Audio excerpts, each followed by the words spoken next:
진시황이 최초로 중국을 통일한 진나라는 불과 3대 만에 무너지고 초한전 끝에 유방이 한나라를 세웠습니다. 그러나 후한 말년에 이르러 외척과 대립한 환관들의 십상시의 난과 황건적의 난으로 어지러워진 틈을 타 전국에서 일어난 군웅들의 패권 다툼이 세 나라로 정립되었습니다.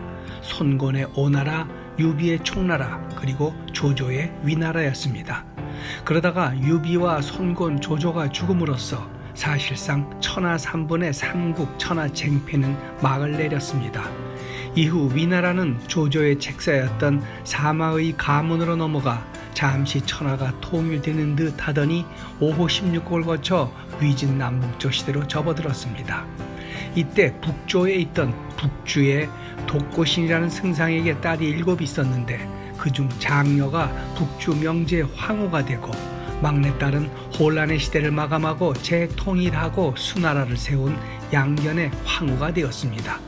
넷째 딸 또한 후에 수나라의 뒤를 잇는 당나라 고조 이연을 낳았습니다. 이로써 독고신의 세 딸 모두가 황후 자리에 올라 삼황조의 세 딸이 황후가 되는 전무후무한 역사를 남기게 됐습니다. 막내딸의 남편 양견은 581년 남북조 시대를 종결하고 대륙을 통일해 수나라를 세워 300년 전의 한나라 이후 최강의 부국으로 키웠습니다. 하지만 그의 간특한 둘째 아들이 사치와 향락, 특히 여색을 싫어하는 모후 독고 황후의 성품을 잘 알기 때문에 이를 이용하여 거짓과 위선으로 겸허하고 검소한 척 속여 태자인 형을 폐위시키더니 독고 황후가 죽자 본색을 드러내어 아버지 문제까지 살해하고 황제의 자리에 올랐습니다. 그가 수양제입니다.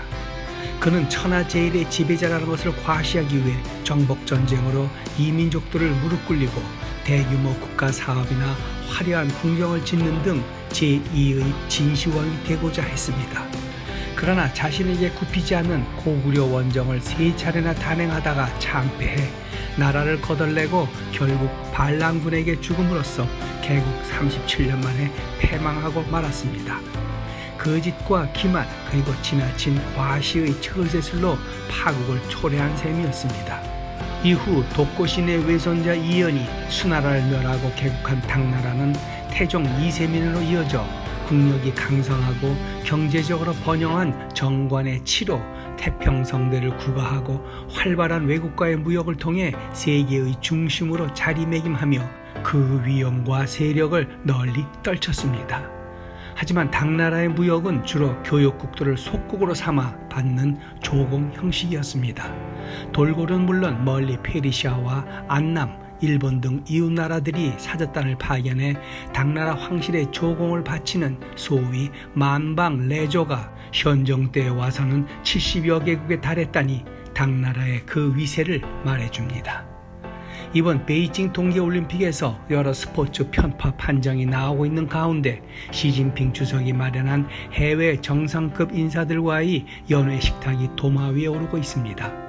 식탁에는 시 주석 부부와 측근 인사들이 한편에 나란히 앉고 외빈들은 맞은편에 자리했는데 이를 두고 당나라 시절 주변국의 조공 행렬 만방레조를 구현한 것이라며 상대 외빈들에게 모욕감을 줄 수도 있는 구도라는 해석이 나왔습니다.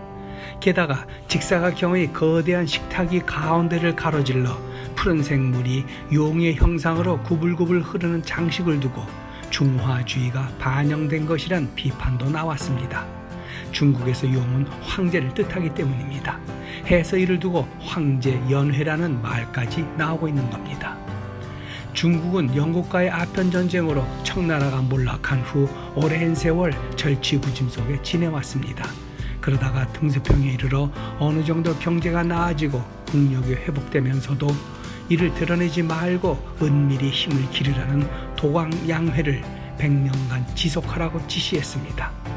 그러나 국제사회에서 영향력을 과시하고 싶은 시주석은 더 이상 기다리지 않겠다는 의도를 노골적으로 드러내는 전랑외교, 즉 늑대전사 같은 이미지로 이웃 국가들의 고압적이고 윽박지르는 무모함도 서슴지 않으면서 미국과 함께 G2로 군림하는 것을 넘어 천하를 통치하겠다는 속내를 보이는 듯 합니다.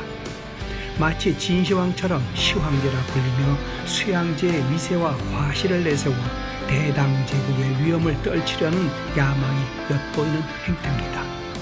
하지만 진정 대국의 리더라고 자칭하고 싶다면 그에 걸맞은 행동과 모범을 보이는 것이 우선이어야 하지 않을는지요.